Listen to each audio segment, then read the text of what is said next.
Okay, everyone, this is my spoiler review of X-Men the Animated Series Season 4, Episode 7, Secrets Not Long Buried. This originally came out February 17th, 1996. Before I jump into my review, hit that subscribe button. If you're on TikTok, please give a sub. On YouTube, I can use all the help I can get to grow this channel. It is everything X-Men, so you're not going to want to miss anything coming out. What's really cool about this episode is it is a Cyclops episode. I love in the show when they focus on one character because it's rare and it's really a good chance to get to know the character a lot more. And this is also a cool episode because it's a very Western episode of X-Men. Now, Cyclops hasn't heard from Taylor Prescott, who we actually meet for the first time in this episode.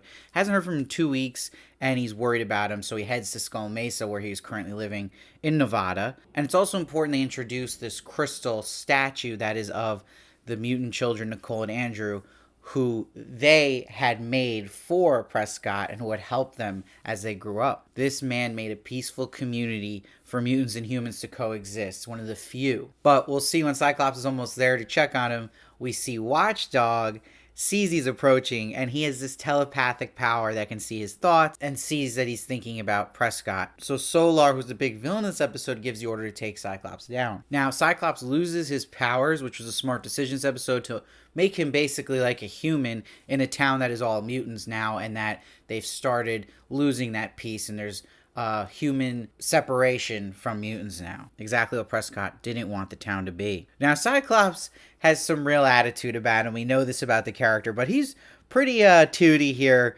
when the character of Daryl Tanaka is driving by and he gets in the car and he's like, "Didn't you see me?" Like he was just owed him to pick him up. Now we'll see when everyone's scared in the town of Cyclops, we get this flashback of him playing baseball as a teen, him getting bullied, but how much Dr. Prescott helped him through this, and he'll say, "Let's go get ice cream," which will be a nice payoff later in the episode when they reunite at the end. But again, Cyclops just takes his frustration out on poor Daryl here. He wants to know why everyone is acting weird and where Dr. Prescott is. Daryl is just a character who's terrified of the situation he's in, but just Cyclops is so harsh about it. You learn that Daryl is so terrified of Solar that he actually waited to give Cyclops his powers back, which would have solved everything right away. Now we'll see that Cyclops runs into the Children of the Shadow. This is where it really feels Western because you're seeing this character of Chet and his cowboy hat, and it's a little bit of a standoff, and they want him out of their town. And it's Toad's first appearance too. But I love how Chet speaks in this episode with Solar, especially in this scene,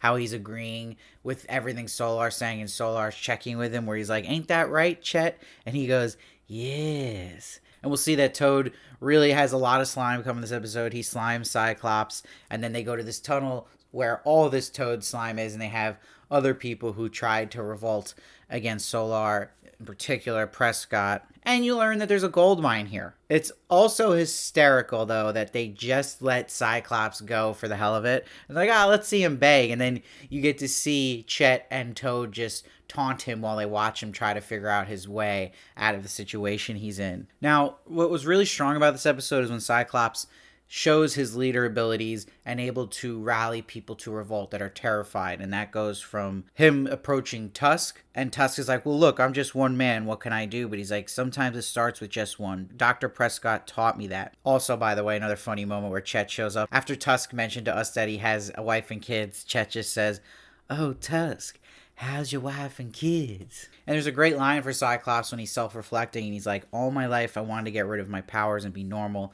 Now it's going to be the end of me." And he says, "Powers or not, I'm still an X-Man.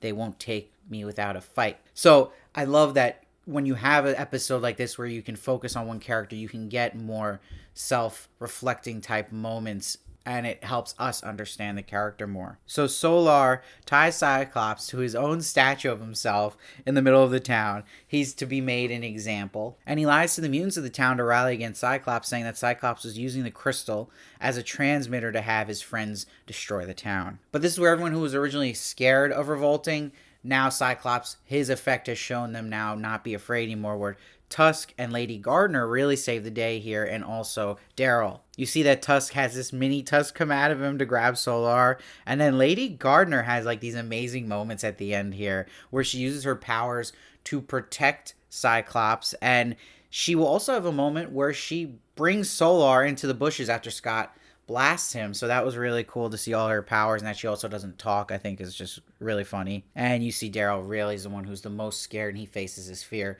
and gives Cyclops his powers back. I also love that Toad makes these slime balls and he misses Cyclops on his throw and hits Chet, and then he makes another and gets shot in the head with his own slime ball. It's also interesting though when Cyclops blasts Solar and Lady Gardner pulls him to the bushes. We just don't see Solar again, so I guess he's just in those bushes somewhere. And we'll see that Watchdog changes his heart here and brings Prescott, and he summons the X-Men. And there's a nice moment where Scott gives Prescott the crystal, so you get a nice payoff from that setup in the beginning with the crystal from Andrew and Nicole. And Prescott says it's kind of a symbol that human and mutants have much to offer each other. And it's a great moment here where Tuss knocks down the Solar statue and is like, I think this would be a good place for it. So that comes full circle, and the line ending the episode, do you still like ice cream? So really like that, and they walk away into the sunset, kind of like a Western feel there too.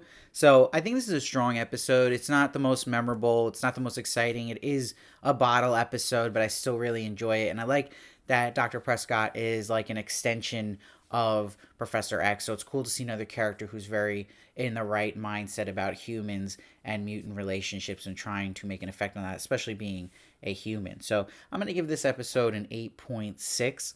Let me know what you thought of it down below. I'd love to hear your thoughts. I read every comment. I try to respond as many as I can. Hit that sub button. It helps in so many ways you have no idea. And I'll see you next time.